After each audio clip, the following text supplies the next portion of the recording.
Olá, eu sou a Bispa Cristina Salgado, estou aqui hoje para ministrar a nossa aula bíblica, esta aula online preparada para você, no tema hoje de Jesus, o pão da vida, aquele que veio para saciar a fome, saciar a sede de todo homem, para que não tenha mais e possa viver a vida eterna no Senhor. Participe conosco, interaja comigo, vamos aprender mais da palavra de Deus. Jesus, o pão da vida. Nós estamos falando sobre o livro de João, o apóstolo do amor. Todo esse trimestre nós vamos falar do livro de João durante todo o trimestre. E é algo fundamental, extraordinário, para a nossa edificação, para a salvação e fortalecimento da nossa própria fé, né? Da nossa própria fé naquilo que é missão, manifestação da graça de Deus sobre as nossas vidas e a sua infinita misericórdia. Quero abrir já aqui o primeiro ponto. Eu sempre ponho a verdade prática, que é onde a gente vai entender o tema do que nós vamos falar hoje, o que nós vamos discutir hoje. Então, o texto já diz: Jesus é o pão da vida que sacia a fome espiritual de todo ser humano. Aqui a gente já pode ter uma noção, uma direção daquilo que nós vamos ministrar nessa noite, que Jesus ele sacia a fome espiritual. Fome espiritual vai além da necessidade do corpo, vai além da necessidade do organismo, vai além do alimento diário. Vai além, ele sacia a fome espiritual que todos nós, seres humanos, temos, todos, não há quem não tenha. Independentemente de ter conhecido a Jesus ou não, todo ser humano tem sede da presença de Deus. Nós, enquanto criatura, temos sede do nosso Criador, da presença do Criador, nosso dono, nosso Senhor, o nosso Criador, o nosso gerador, o nosso resgatador, o nosso Salvador. Todos nós temos sede da sua presença. E aqui a sua palavra diz que ele é o pão da vida que sacia a fome, sacia a sede espiritual e nos dá direção para vivermos nele por toda a eternidade. Eu quis já deixar uma referência aí que está aparecendo aí para vocês. Em João 6, nós vamos ler o trimestre todo, nós vamos falar do livro de João, mas especificamente esses versos eu quis deixar aqui para a gente entrar no tema agora e entender um pouquinho de que caminho ele segue, esse pão da vida, onde começa e onde ele se segue. Eu quero ler com vocês em João 6, no verso 47, que diz assim a palavra do Senhor: em verdade vos asseguro, aquele que crê em mim tem a vida eterna. Eu sou o pão da vida. Vossos pais comeram o maná no deserto e estão mortos. Ou seja, o alimento para o corpo, estão mortos. Este é o pão que desceu do céu, para que todo aquele que dele comer não morra. Não morra. Eu sou o pão vivo que desceu do céu. Se alguém comer deste pão, viverá eternamente. E o pão que deverei dar pela vida do mundo é a minha carne. Aqui, gente, o texto ele é profundo quando ele já menciona a direção do que Jesus tem para mim e para a sua vida. Ele está dizendo que lá nos antigos, lá na antiga aliança, no Antigo Testamento, nos pais da igreja, na igreja primitiva, o povo escolhido por Deus, lá eles comeram o maná que Deus proveu. Foi algo miraculoso, foi algo tremendo, algo profundo. Foi o maná que Deus proveu no deserto, mas eles morreram. Eles morreram.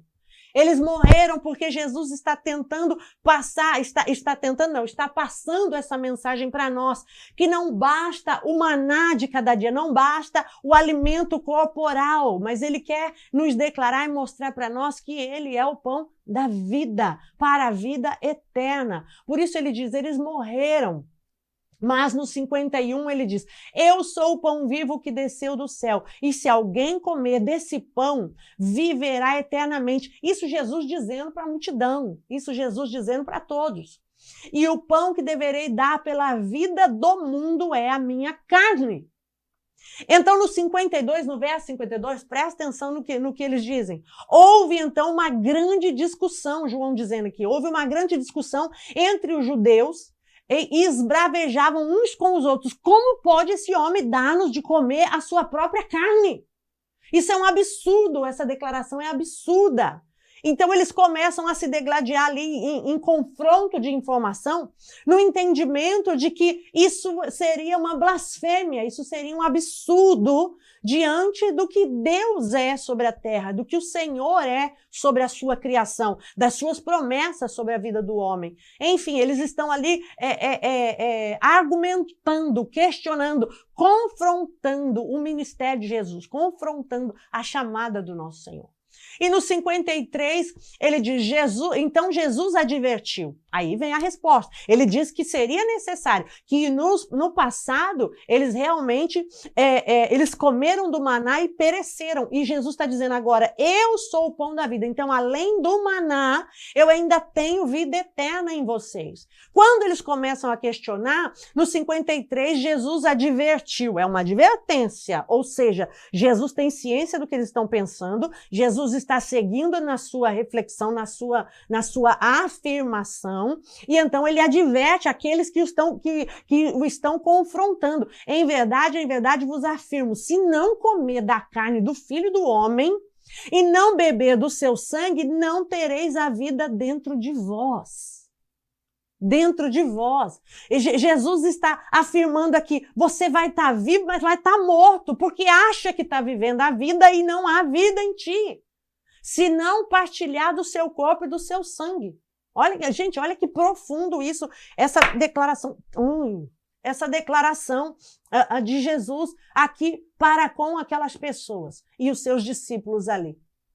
E no 54 ele diz, todo aquele que comer a minha carne e beber o meu sangue tem vida eterna. Ele não está dizendo que é uma esperança, uma expectativa. Não, ele está afirmando, terá a vida eterna. E eu o ressuscitarei no último dia. É Jesus dando uma garantia. Uma garantia. Ele está garantindo, eu sou a vida. Eu sou a vida, eu sou o único caminho. Eu sou. Ele está declarando sobre aquelas pessoas. No 55 ele diz, pois a minha carne é verdadeira comida e meu sangue é verdadeira bebida. Por quê? Porque é algo que não perece, é algo que não se encerra, é algo que não acaba, mas é eterno. No 56, aí é uma condicional. Aí sim é uma condicional. Ele está declarando, está afirmando, mas existe uma condicional para mim e para você. Aí tem uma condicional aqui para nós. No 56 ele fala, aquele que come a minha carne e bebe o meu sangue, permanece em mim e eu nele. Então há uma condição. A garantia é certa, mas condicionada à minha postura, condicionada o meu posicionamento. Consegue entender isso? Condicionado à minha decisão, às minhas escolhas ao longo da vida. E eu já comentei algumas vezes com vocês aqui a respeito do batismo. São duas ordenanças principais diante do Senhor, diante do altar, que o próprio Jesus declarou aos seus discípulos, confirmou com os seus discípulos e ordenou que houvesse o batismo. Ele diz, vão, fazeis discípulos, preguem a minha palavra, que eles possam obedecer os mandamentos, tudo que eu vos ordenei, e batize-os em nome do Pai, do Filho e do Espírito Santo. Aquele que crê em mim será salvo. Ele determinou que os discípulos o fizessem. E a segunda ordenança é essa, que ele seria crucificado, que ele seria ressuscitado, e ele diz, fazei isso em memória de mim até que eu venha. Até que Jesus retorne para resgatar a sua igreja. Então, é uma ordenança que a gente vai seguir fazendo até que o arrebatamento aconteça, até que a igreja seja arrebatada. Que nós obedeçamos a sua palavra, que nós possamos seguir essa ordenança, fazendo a prática da ceia do Senhor. que é exatamente o que nós acabamos de ler aqui em João 6. Fazendo a prática da ceia do Senhor. Nós simbolizamos a carne de Cristo e o sangue de Cristo derramado naquela cruz. Então, nós partilhamos o pão, celebramos o vinho e ali nós nos alegramos que ele morreu, ressuscitou ao terceiro dia e virá buscar a sua igreja. Glória a Deus, glória a Deus. A leitura em classe que eu quero fazer com vocês agora está lá em João 6 também, do verso 1. Nós vamos lá no verso 1 agora, que é o tema da lição de hoje, né? O pão da vida. Qual é o conteúdo aí que a gente vai estudar hoje? Lá no verso 1, você vai ler junto comigo aí. Passando algum tempo, Jesus foi para outra margem do mar da Galileia, que é o mar de Tiberíades. Então, uma grande multidão o seguia, porque tinham visto os sinais que ele realizava nos enfermos. E Jesus subiu ao monte e sentou-se ali com os seus discípulos. Ora, a Páscoa, uma festa dos judeus, estava próxima. Jesus ergueu os olhos, vendo uma grande multidão que vinha em sua direção, disse a Filipe: onde compraremos pães para lhes dar de comer? Mas disse isso apenas para provar, pois ele bem sabia o que ia fazer. 7. Filipe lhe respondeu: 200 denários não seriam suficientes para que cada um recebesse um pequeno pedaço de pão. Ou seja, ele estava fazendo cálculo do que seria gasto se eles fossem comprar. E ele falou exatamente com Filipe, porque Filipe habitava na região, ele morava por ali. Era alguns quilômetros e ele sabia onde tinha um mercado ou um fornecedor que pudesse vender a eles o alimento que fosse consumido ali. Mas para aquela multidão haja dinheiro, não tinha como levantar esse dinheiro para que a multidão pudesse ser saciada ali em volta deles. Então ele prova Filipe ali. Filipe conhece a região, conhece os fornecedores, conhece o material, conhece o alimento, sabe calcular, mas ele vê que é impossível. É impossível. Filipe fala: não tem como. Como nós vamos fazer isso? Como nós vamos resolver esse problema? Jesus fala isso para Filipe, mas já com certeza ciente do que ele mesmo iria produzir no meio deles. Então, no verso 8 diz assim: um de seus discípulos, André, irmão de Simão Pedro, disse a Jesus: há aqui um rapaz com 5 pães de cevada e 2 peixes pequenos. Mas de que servem no meio de tanta gente? Gente, um fez as contas, viu que não tinha dinheiro para comprar. Era perto para buscar, ia demorar algumas horas, já era final de tarde, a multidão estava seguindo a todos eles ali, já era final de dia, eles preocupados com a multidão com fome, seguindo Jesus. Jesus viu a multidão ali, se compadeceu, então ele começa a fazer as contas, viu que não dá jeito. Aí vem mais um dos discípulos que andavam com Jesus, que estavam com Jesus ali o tempo todo. Mais um dos discípulos diz: como? Se a gente até achou, tem alguém aqui que tem um cestinho aqui, tem 5 pão na mão dele e 2 peixinhos, mas vai alimentar esse povo de que jeito? De que jeito? Jesus, como é que vai se dar solução a um problema desse? No 10 ele vai dizer: então Jesus disse: fazei com que o povo se assente, pois havia muita grama naquele lugar. Era uma época de primavera, era uma época de flores, né? De grama, de verde, né? O verde ali na região, às margens do mar da Galileia, onde eles estavam. Então, ele procurou trazer conforto àquelas pessoas. Diz: senta todo mundo ali, prepara todo mundo. E depois que sentou de 50 em 50, assentaram-se os homens em número de quase 5.000. Jesus pegou os pães e, tendo dado graças, repartiu entre os discípulos. E para que os que estavam assentados, e da mesma maneira os fez com os peixes também, tanto quanto desejaram. O que Jesus fez, gente? Ele pegou a porção que era do menino, ele pegou aquela porção que estava ali, que era, de certo, a refeição de alguém, de alguns. Ele deu graças, ele levantou os céus, e ali ele deu na mão dos discípulos. Ele não distribuiu para a multidão, ele deu na mão dos discípulos e vai agora distribuir. E no 12 ele vai dizer, e quando estavam fartos, disse Jesus aos seus discípulos, recolhei os pedaços que sobraram para que nada se perca.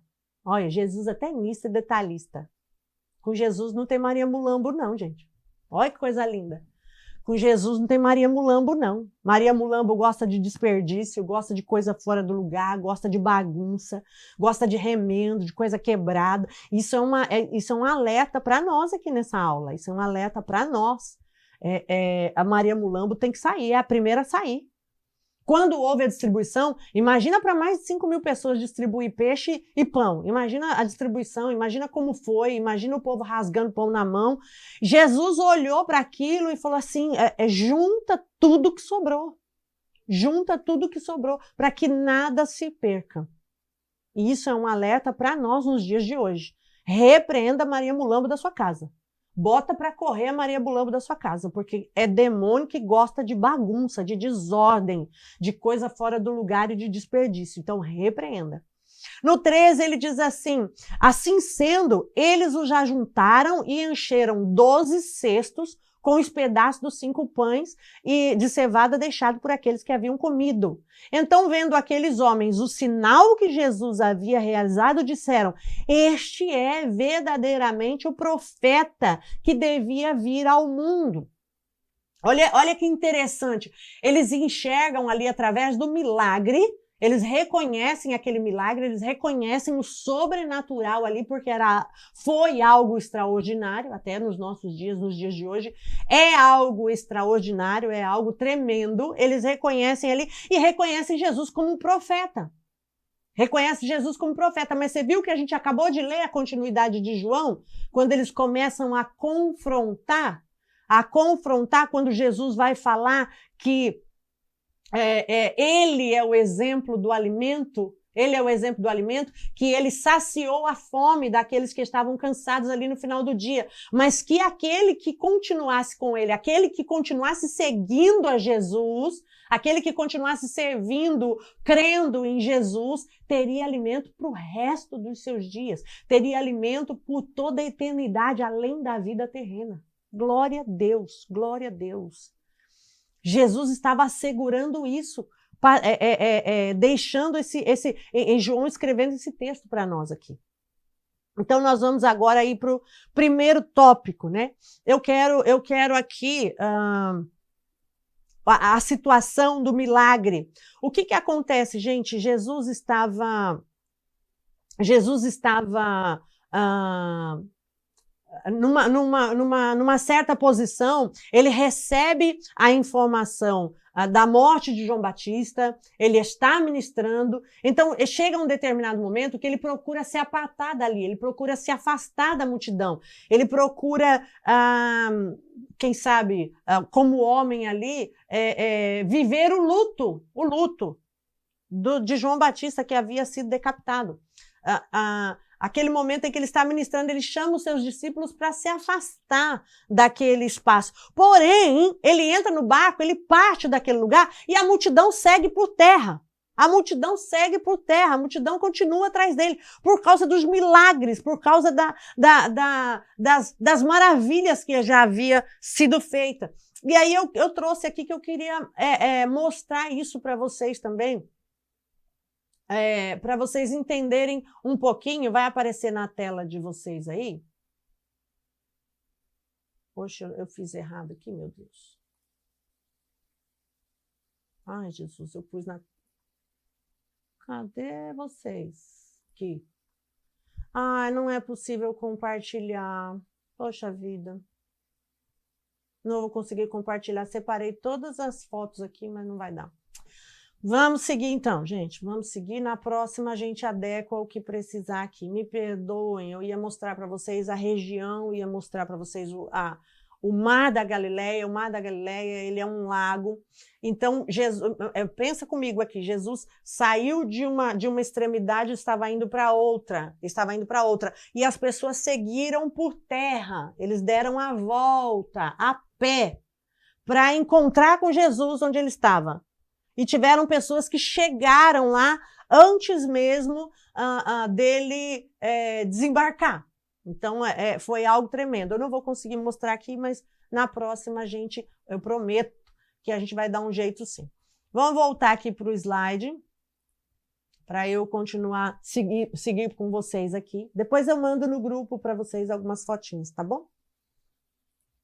Primeiro tópico que a gente vai entender aqui, Jesus, a multidão e o milagre da multiplicação, de tudo que a gente falou até aqui.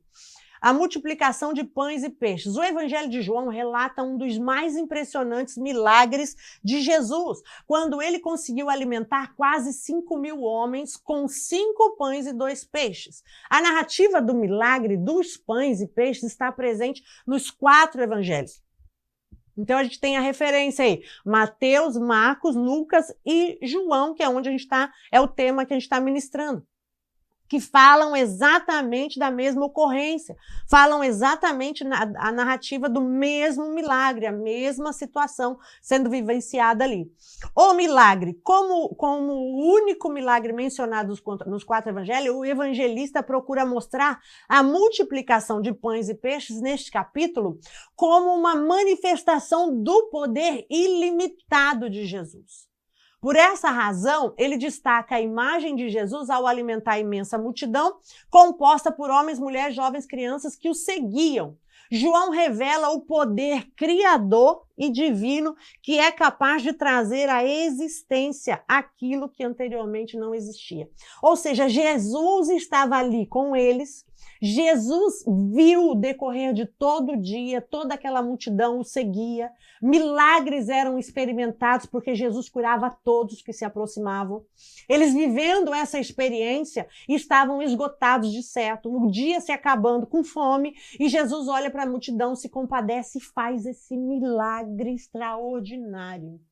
Fazer essa multiplicação trazendo o alimento para aquelas pessoas, com o propósito a gente tem que prestar muita atenção nisso, com o propósito de não saciar somente a necessidade ali, a necessidade no organismo, o alimento diário, mas de trazer esperança à alma, trazer esperança de salvação, de vida eterna. Isso não há preço. Isso é preço de sangue, pago na cruz do Calvário. E aí ele mostra aquilo que seria impossível, que não existia, e passou a existir quando ele põe as suas mãos ali no meio deles. Os milagres, aqui a gente fala os milagres servem, pelo menos para 3 propósitos no reino de Deus. Honrar a Jesus Cristo, comprovando a veracidade da sua mensagem, da sua palavra, que provam a identidade dele como Filho de Deus e nosso Salvador.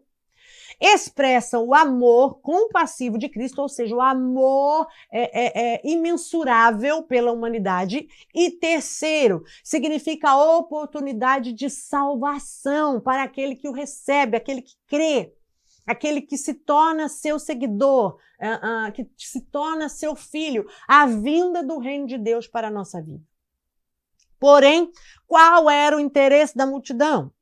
É o próximo ponto aqui. Qual era o interesse da multidão? Ele notou que as pessoas não estavam interessadas em ouvir a palavra, ouvir a sua palavra como filho de Deus. Para você ter ideia, no dia seguinte, encontrou novamente a multidão que queria mais pão e confrontou-a ao mostrar que buscava apenas alimento material, ignorando o verdadeiro pão do céu para as suas almas. Está lá em João 6:27. Muitos se apressam atrás de milagre, mas poucos demonstram interesse pela palavra de Deus. Tá certo? O primeiro atrativo foi o milagre. Mas muitos só se mantêm no milagre. Vão atrás de milagre, vão atrás de revelação, isso nos nossos dias. Vão atrás de tudo, menos de ser edificados na palavra de Deus. Ser edificados, ser direcionados, ser guiados, experimentados na palavra de Deus. Então, isso se dá dessa época, desde os dias bíblicos para os nossos dias hoje. Infelizmente, isso acontece. Então, nós temos o próximo ponto aqui. Jesus desafia a fé dos discípulos. Nós entendemos aí que Jesus estava movendo o coração da multidão, fornecendo um alimento através de um milagre, com o propósito de que crescem nele como um alimento eterno. E agora ele nesse movimento, ele forja os seus discípulos. A gente acabou de falar um pouquinho atrás aí sobre a postura de Filipe, que conhecia tudo ali e viu que não tinha como comprar pão para ninguém. Viu a postura de André, né? André, que também olhou e falou assim, mas não tem como, nós vamos pegar o cestinho desse menino e dar comida para todo mundo, não tem como dividir o que tem aqui. Então o texto diz assim, Jesus subiu ao monte. Que monte seria esse? Não existe uma designação específica para a localidade deste monte, que é o que eu ia mostrar no mapa aqui. Tal como em toda a região montanhosa havia algumas elevações de terreno que, embora não fossem particularmente altas, podiam servir como um local adequado para Jesus se dirigir aos seus discípulos e à multidão. Assim, ele subiu ao monte e sentou-se com os seus discípulos. A partir dali, nosso Senhor avistou a multidão que se dirigia ao seu encontro. Por isso, decidiu testar um dos seus discípulos, Filipe, perguntando onde compraremos pão para que estes comam. Todo o relacionamento de Jesus com os seus discípulos estava sempre fundamentado em um ensinamento.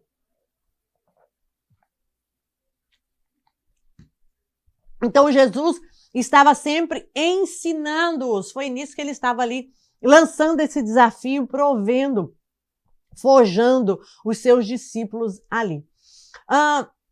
O desafio para os discípulos, vamos lá, que foi lançado. O discípulo Filipe foi colocado à prova para enfrentar a dificuldade de alimentar essa multidão faminta. Aqui o Senhor estava demonstrando a limitação humana em resolver problemas complexos. Óbvio, o que o que está ao alcance das nossas mãos, não queira que Jesus faça por você. Isso é função sua. A nossa parte nós fazemos. O que vai além do alcance das nossas mãos é que entra o sobrenatural da parte de Deus. Naquele local não havia comida suficiente nem possibilidade de compra para satisfazer a necessidade da multidão. O Senhor desafiava, assim, a fé dos discípulos, sempre com o intuito de promover o seu crescimento espiritual. Ele estava ali movendo espiritualmente o coração de todos os seus discípulos. Uma lição de provisão. Deus nos surpreende com soluções extraordinárias. Ele manifesta o seu poder de provisão para aqueles que acreditam nele. Ou seja, ele moveu sobre a vida dos discípulos um grande desafio e proveu um milagre. Aquilo veio de encontro à confirmação dos seus discípulos que o seguiam, que entregaram as suas vidas, que estavam ali absorvendo, aprendendo dos ensinamentos do mestre sobre a vida deles. Então isso serve para nós como uma lição de provisão também, que aonde você menos imagina, onde você menos espera, onde é algo improvável, é onde Jesus estende as suas mãos e traz provisionamento, seja em qual aspecto for, em qual necessidade for. Então lembre-se, o que está ao alcance das suas mãos, você é o seu provedor. O que vai além do alcance das suas mãos, o sobrenatural de Deus entrará em ação. Ele manifesta do seu poder de provisão para aqueles que acreditam nele. Então, qual é o segredo? Confiar no Senhor. Último ponto é Jesus, o pão que desceu do céu. Qual é o real interesse da multidão? Está lá em João 6 mesmo, no verso 25. E tendo-o encontrado do outro lado do mar, perguntaram-lhe: Mestre, quando chegastes aqui?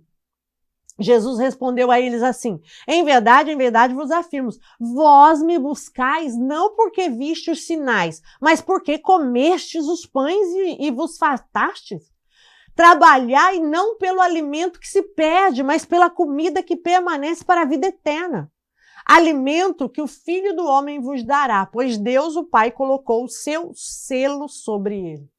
Gente, olha que tremendo. O próprio Jesus estava declarando a eles: vocês estão vindo atrás de mim porque eu vos fartei, porque eu fartei vocês do alimento diário, eu fartei vocês daquilo que é provisão de vocês. Mas vocês não estão entendendo que eu sou a comida permanente, eu sou a comida para a vida eterna, eu sou comida, eu sou alimento do alto, de Deus,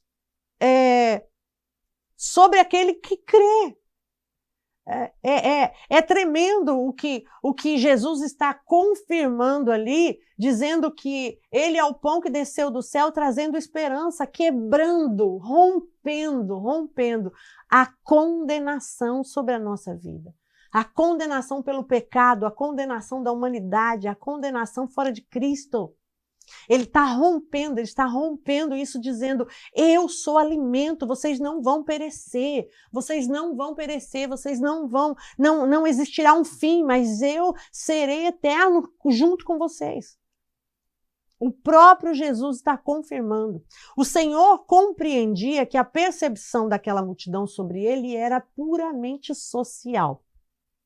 Desejava um líder que satisfizesse as suas necessidades materiais. No entanto, para além do pão físico, nosso Senhor queria oferecer-lhe o pão que desceu do céu. Entenda uma coisa muito séria que eu vou falar agora, gente, da igreja nos dias de hoje. É interessante isso, porque independentemente do tamanho da igreja, independentemente da infraestrutura da igreja, se a igreja é pequenininha, ela faz dentro do seu porte. Se a igreja gigantesca, com uma mega estrutura, ela faz dentro da sua estrutura.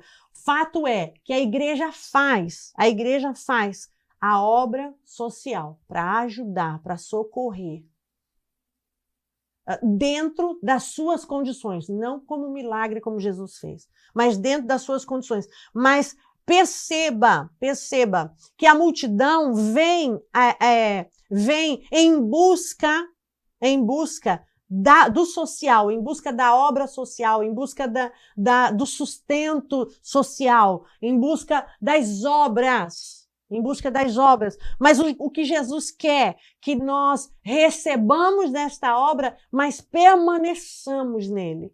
Permaneçamos no alimento eterno, no alimento espiritual, no alimento que vem das suas mãos. Então, igreja grande, igreja pequena, igreja de uma forma, igreja de outra, sempre fez e sempre fará a obra social. Porém, jamais a igreja será saciada. Jamais a igreja será saciada, porque o único que sacia é Jesus. O único que satisfaz é Jesus. O único que completa é Jesus. O único que pode trazer êxito é Jesus. Amém? Você consegue compreender isso? Gente, isso é muito forte. Quando Jesus declara que ele é o pão, ele está dizendo assim: continua cuidando de você, continua cuidando das suas necessidades, do seu alimento diário, mas foca em mim, viva em mim, esteja em mim. Porque eu sim vou te dar a vida eterna, eu tenho vida eterna para você. Enquanto estiver em mim, não morrerá. Ainda que esteja morto, viverá, diz a sua palavra. Então Jesus está declarando para mim e para você que ele vai além da obra, ele vai além da matéria, ele vai além do que é terreno, do que é humano. O pão do céu. Há pelo menos 7 declarações somente no Evangelho de João, que autenticam essa identidade divina. E tem a referência aqui: eu sou o pão da vida, eu sou a luz do mundo, eu sou a porta das ovelhas, eu sou o bom pastor, eu sou a ressurreição e a vida, eu sou o caminho, a verdade e a vida, eu sou a videira verdadeira. Há uma comparação do versículo 32 entre o maná na peregrinação de Israel no deserto, sob a liderança de Moisés, com o verdadeiro pão que desceu do céu, que foi o que nós falamos lá no início, que eu li a referência para vocês aqui. Ou seja, o próprio Cristo, nosso Senhor, que afirma que quem se alimentar desse pão viverá para sempre. Quem está nele receberá a vida eterna.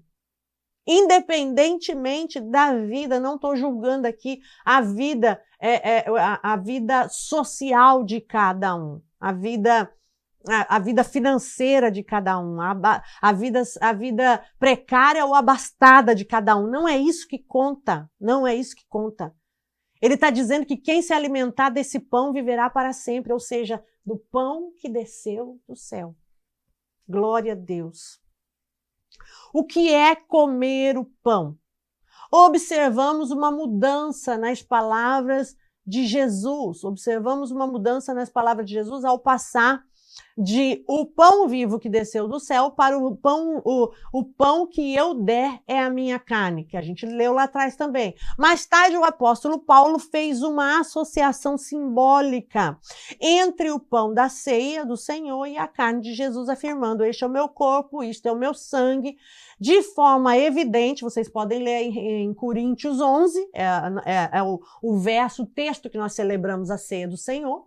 De forma evidente, ao mencionar a partilha da sua carne, o nosso Senhor refere-se à sua morte na cruz, onde oferece a sua vida em prol dos pecadores que se arrependem e creem no Evangelho, proporcionando-lhes salvação e vida eterna. Ou seja, ele se ofereceu como sacrifício vivo, por amor das nossas vidas, para a salvação da nossa alma, para a nossa salvação. E ele diz: aquele que crê. O texto fala: aquele que crê e for batizado será salvo. Porém, aquele que não crer já está condenado. Jesus não está falando aquele que não for batizado, não. Ele fala: aquele que não crer já está condenado. Então, a nossa base de fé e conduta em todos os nossos dias, diante dos milagres, diante do ministério de Jesus, está balizado na fé, no crer, na sua confissão diante do altar de Deus. É isso, meus amores, é isso. A nossa aula de hoje. Essa foi a nossa aula de hoje. O pão da vida. Jesus é o pão da vida. Além do pão, né? Do pão, do cafezinho que precisa tomar todo dia, precisa comer todo dia. O pão para a vida eterna, o caminho para a vida eterna. Esse é o nosso Senhor. Amém? Se você gostou dessa aula, se você aproveitou esse vídeo e edificou a tua fé, então se inscreva, dá um like, curte e se inscreva no nosso canal para receber mais aulas, receber mais informações e aprender da palavra de Deus, criando intimidade e estar próximo do nosso Senhor Jesus.